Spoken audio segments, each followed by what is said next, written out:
The other day, I told you guys that it wasn't profitable to mine with the Antminer S9 13.5 terahash. Today, I'm going to show you how to change that. Many of you guys reached out to me after I did that video saying, hey, I've got this custom software where you can overclock and yada, yada, yada. I kind of fed into it just to see what the software and check it out.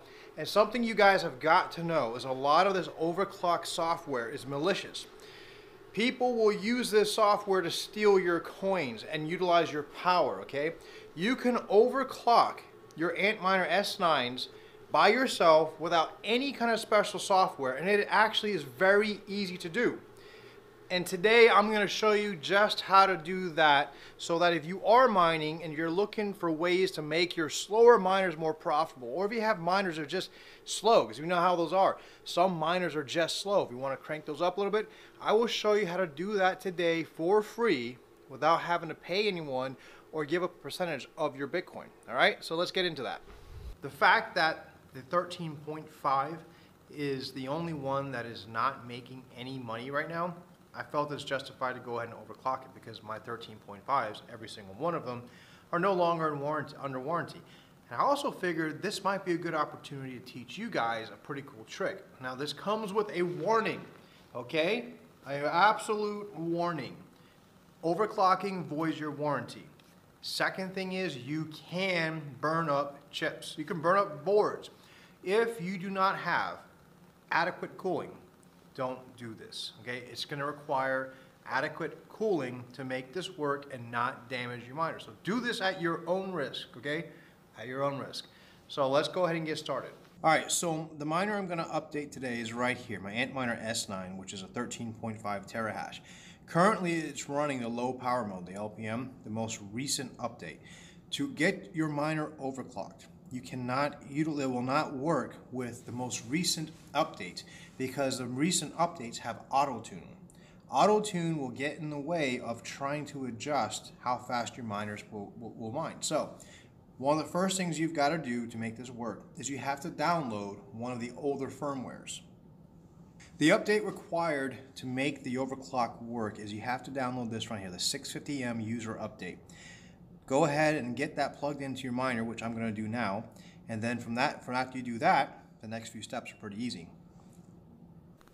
Now, if you don't know how to upgrade your firmware, it's pretty simple. You go into your system overview, click on upgrade, choose file, and then you select your package, which is right here, the 650M, open, and then flash image, and hit OK.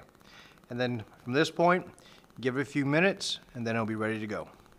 Something to know is that after you do that firmware update, if you utilize a static IP, as you can see right here, I hit the refresh, it's having a hard time finding it, your network settings will be reset. So let me go in, reset my network settings, get my static IP going, and then we'll continue this. I got my network back online, get all my settings going. The next place you need to go after this is this URL right here. Your IP for your miner and then this URL. Once you get in here, this is the advanced settings. This is what's going to let you adjust how fast your miner can mine. I typically keep mine at 706 and 712.5. What you put yours on is completely up to you and your cooling. 706 puts me right at 706 will put you about 14.2 to 14.3 terahash, and remember, it runs warmer. What you do yours at is completely up to you to make sure you have the proper amount of cooling before you attempt this.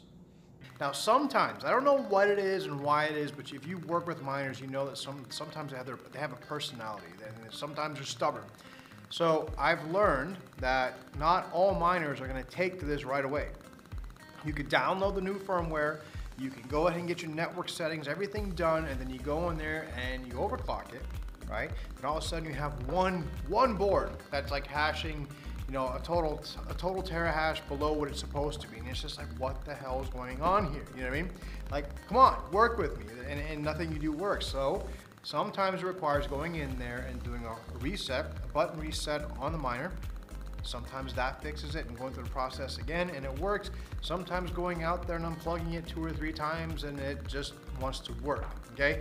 So I don't know, if you might run into a situation, I've had it happen for a couple miners, and there's no real reason. Each one resolved themselves in a different way, so I just want you guys to know that. But listen, if you're running these miners and you're finding them unprofitable, this is just a quick, easy way to get a little bit more out of them, okay? Risky way, but I figured, hell, if I'm doing it, might as well share with you guys the knowledge of how to do it. So listen, that's all I've got for today. Overclocking and doing this to 10 different miners is actually a all-day affair because of the very reason not all of them are taking to it. Some of them take a little adjustment like the one I just did. So let me get back to work and get this going, and hopefully I helped you guys out. So comment, like, subscribe. Peace out.